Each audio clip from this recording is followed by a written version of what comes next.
आज के इस वीडियो में एक और अपडेट बताने के लिए आपके साथ जुड़ चुका हूं और ये अपडेट बहुत इम्पोर्टेंट है और बहुत बड़ी खुशखबरी भी है। तो बिल्कुल रूप से सब स्टूडेंट देखना, खास करके एएनएम के साथ ही जितने भी संविदा कर्मी हो सबके लिए इम्पोर्टेंट है। खुशखबरी है, बता दूं क्या खुशखबरी है।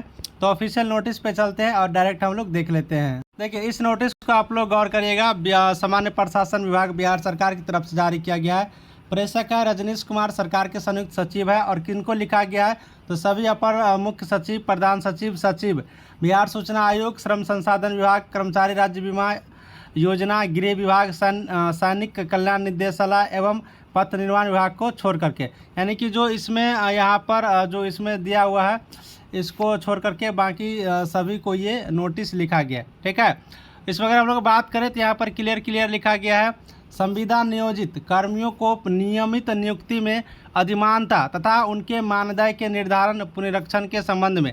कहने का मतलब है जो भी संविदा पर यहाँ पर कार्य कर रहे हैं सबको नियमित नियुक्ति में क्या अधिमानता दिया जाना है इसका मतलब पुनः निरीक्षण करना है। उसके बाद उनकी जो सैलरी है उसका पुनः निर्धारण करना है, इसके बारे में भी पुनः निरीक्षण करना है। तो बहुत बड़ी बात है कि आपको नियमित नियुक्ति और आपकी वेतन में यहाँ पर ध्यान दिया गया है। इसके अलावा निर्देशानुसार उपयुक्त विषय के संबंध में कह रहा है कि शून्यकाल समिति जो बिहार विधानसभा जब सत्र चलते हैं उस टाइम इसके बारे में पूछा गया था। संविदा नियोजित कर्मियों के नियमितीकरण के साथ साथ मानदेय जल्द से जल्द दिए जाने संबंधित अद्यतन प्रतिवेदन उपलब्ध कराने का अनुरोध किया गया है। ठीक है, यानी कि शून्यकाल समिति के द्वारा पूछा गया था बिहार विधानसभा सचिवालय द्वारा कि जो संविदा पर जो नियोजित कर्मी हैं उसका नियमितीकरण का क्या सिस्टम है, कैसे क्या जाना है और इनका सैलरी कैसे कैसे क्या बढ़ेंगे, इन सब के बारे में पूरे डिटेल्स प्रतिवेदन उपलब्ध कराने का अनुरोध किया गया था। इसके साथ ही इसमें देखिएगा तो उल्लेखनीय है कि पूर्व में सामान्य प्रशासन विभाग के पत्रांक संख्या इतना और द्वारा शून्यकाल समिति के प्रतिवेदन के आलोक में निम्नांकित सूचना उपलब्ध हुआ, यानी कि जो मांगा गया था उसके अकॉर्डिंग मतलब नियमितीकरण के लिए और सैलरी जो मानदेय है उसको बढ़ाने के लिए उसके बारे में ये 2-3 पॉइंट यहाँ पर जानकारी दिया गया है। क्या क्या दिया गया है तो संविदा नियोजित कर्मी द्वारा धारित पद पर नियमित नियुक्ति के क्रम में अंकों की अधिमानता तथा अधिकतम उम्र सीमा में छूट दिए जाने का प्रावधान संबंधित सेवा संवर्ग नियमावली में किया गया।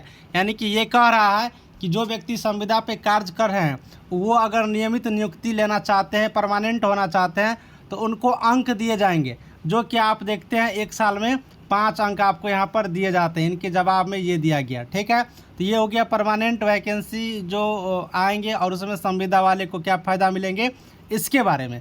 दूसरा है संविदा नियोजित कर्मी के मानदेय का जो निर्धारण, यानी कि जो सैलरी है उसका निर्धारण पुनः निरीक्षण किया गया और किया जा रहा है अथवा नहीं तो इसके बारे में ये बताया जा रहा है, यानी कि जो सैलरी है उसका निर्धारण पुनः किया जा रहा है।